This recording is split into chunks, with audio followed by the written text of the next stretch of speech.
not going to let parents come into schools and actually take books out and make their own decisions. I don't think parents should be telling schools what they should teach. Well, we all remember that moment, right, Judge?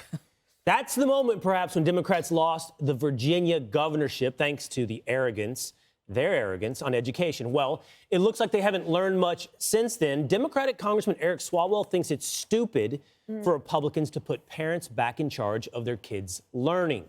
Swalwell tweeted the following: "Please tell me what I'm missing here. What are we doing next? Putting patients in charge of their own surgeries? Clients in charge of their own trials? When did we stop trusting experts? This is so stupid." I guess Eric wasn't paying attention on Tuesday. A pro-parent group telling Fox, quote, "Parents are fired up and they're winning. Even in blue states, conservatives flipped school boards in Michigan and Maryland, and more than 40 candidates backed by parental rights groups notched wins in Minnesota." Judge, let's start with you. What is Swalwell missing? What did he say? When did we stop listening to, what was it? It was experts? Yeah, I'll tell you when Fauci showed up, that's when we stopped listening to experts. The truth is that the parents are, they are the ones who decide where they want to send their children to school, what they want them to learn. You can send them to a Catholic school, a Lutheran school, a charter school, a Jewish school, a public school. I mean, you can move your residents to put them in a different school. I mean, we make these decisions based upon what we want our children to learn. And we will move because we don't like the way the teachers are teaching or treating our kids. So the idea that they are in loco parentis and they are the ones who are going to decide what our kids learn is absurd, because we pay taxes that pay them and pay for the schools, and they're not going to tell any parent. And I don't care if you're in a blue state or a red state. We saw it in this election. Parents are outraged. It's like Mama Bear came out and said, "Don't you play around with my cubs." And that's exactly, it's all about parents being fired up. And it is something that I think is going to cut into the indoctrination that our kids have been learning, that our kids who are now the heads of corporations have learned for decades that we didn't know about, and now we're suffering from. That's going to stop now. Harold, I'm going to quote you. You stop me if you think I'm being unfair, as I asked this question to Dana. Oh.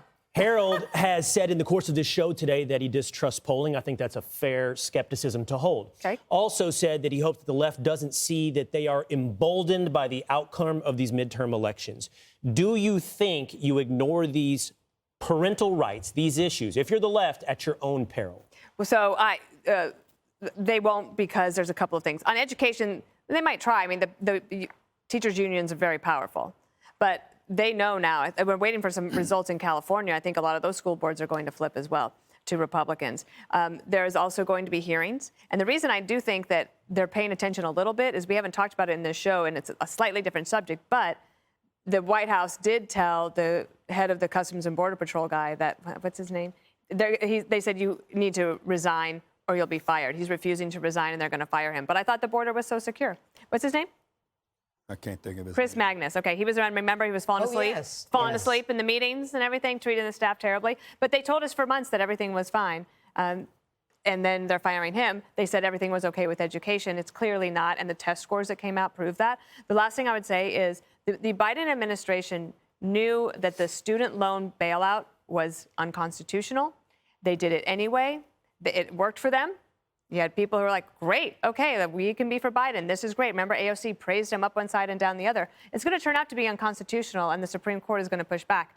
So basically what the Biden administration did is they led people along to believe something, even though they knew it was unconstitutional, and they were never going to get it, just like they did with the eviction moratorium. Greg? Yeah, I just before I get into my main points, I just want to quote what Harold had said to me in the green room, which is he supported Swalwell because, in Harold's words, "I hate children so much they make me sick." You like us quoting you, Harold? Yeah, but Do a poll on that. yeah. But this is why the Republicans have to further cement themselves as the parents' party. Right? And let the Dems be the party of the government interference between mother and father and child. Let them defend activists who push gender ideology in preschool. Let them be against school choice and in-person learning. Republicans should be the pro-family party because it's working. When the left calls you racist, what do you call them? Groomers, even if it ain't true, because the racist stuff ain't true either. And then finally, I do want to point out that, like, we have to remind everybody that the teachers' unions, they may be the most systemically racist organization simply by being against choice, because that really hurts minorities when it comes to having a competent education that sets them up for life. Harold, is this an issue where you hope the left doesn't feel affirmed or emboldened in the wake of the midterms? From the standpoint of the statement that Mr. Swalwell made, I disagree with that. Parents have to be involved, but I also think we have to let educators do their job as well. And there needs to be a healthy tension and a healthy relationship, tension meaning in a constructive way, between parents and teachers. Republicans need to take a message also. All this stuff they talked about with education didn't seem to resonate either, at least with a majority of the country. You look at Florida, it did, but in Michigan, the DeVos family, they competed in over almost 200 school board seats. They only won 30.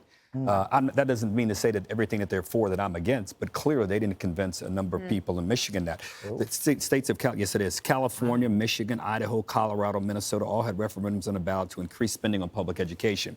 Now, these are states that some are conservative, some are liberal. Clearly, I don't know all the characteristics of how those referendums went, how they campaigned for them, but they passed.